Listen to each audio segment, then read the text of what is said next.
Gecko-inspired electrostatic jack. Today I'm going to talk about geckos, how do geckos climb, and what can we learn from them to build cost-performance climbing devices. But first, let me introduce myself. If you don't know Jose Berengueres, that's me. I'm from Spain. I study in Japan, in Tokyo Institute of Technology. So what do I do? Well, I do many things, among them climbing devices, inspired from Gecko. So, how do geckos climb? This is a gecko, and as you know, gecko have many tiny microhairs in the tip of their fingers, and these microhairs attach to things by means of van der Waals interaction. Now, this was discovered in 2002 by a researcher called Keller Autumn, and since that year, many researchers try to replicate gecko adhesion. It's what we call artificial gecko hair. However, artificial gecko hair has some slight problems. Most importantly, it's not durable and it's expensive to make because it's so small. So what do? I do magnetic hair for wall mobility. And what is magnetic hair?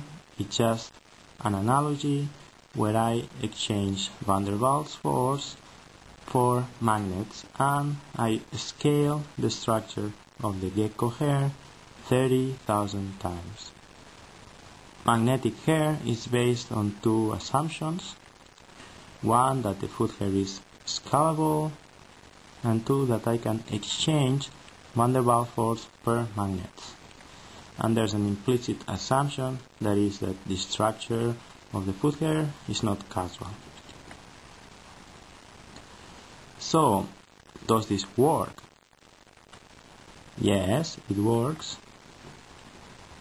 And with this idea, we did some prototypes.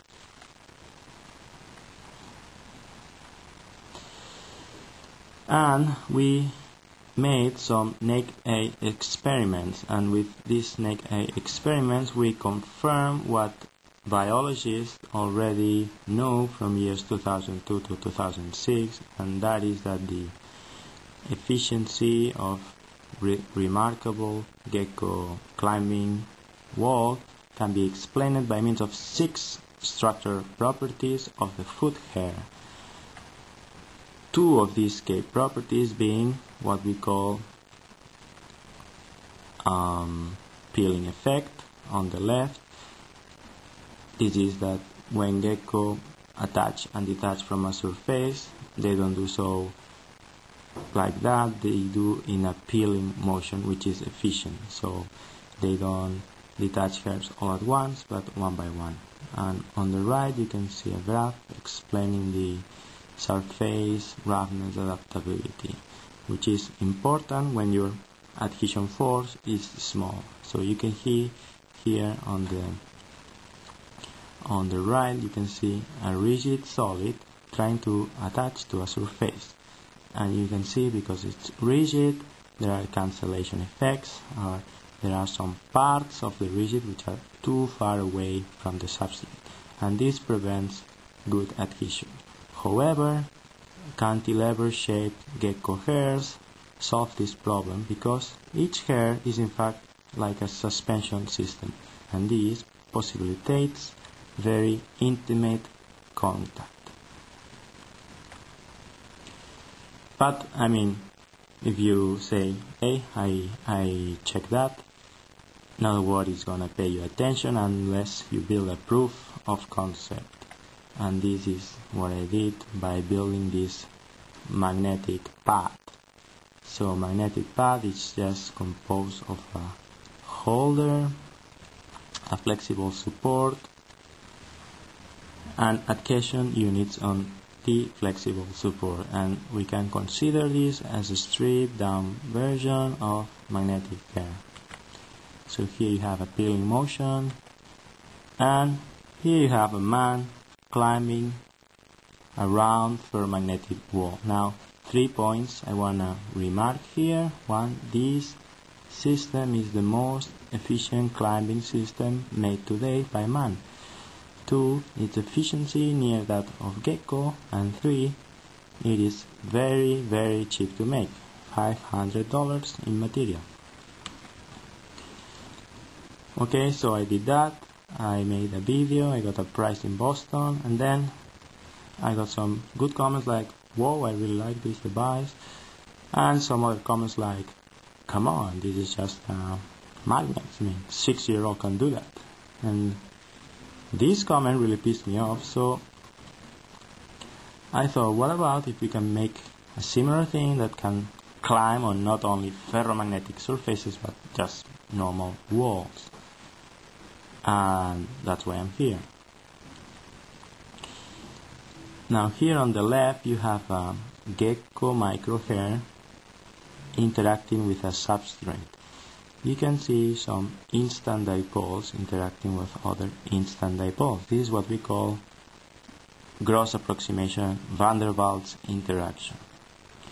Now one more consideration. The diameter of the hair is 200 nanometers. Now, why on earth Gecko spend so much evolutive energy to make such a small thing? I mean, 200 nanometers is smaller than the range of visible light.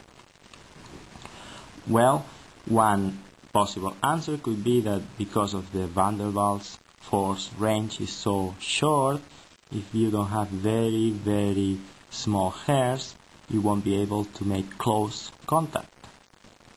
Okay, so here's something. What about if we found a way to make the adhesion range longer? Well, then we might be able to use a bigger scale hair. And in this context, bigger means cheaper. So what about if instead of instant dipoles, we were able to use fixed dipoles? Well, then arguably the force of such dipoles would be longer because they're fixed. So I had this idea one night in a Starbucks in Tokyo, and then the next morning I went to the most smartest guy in the university.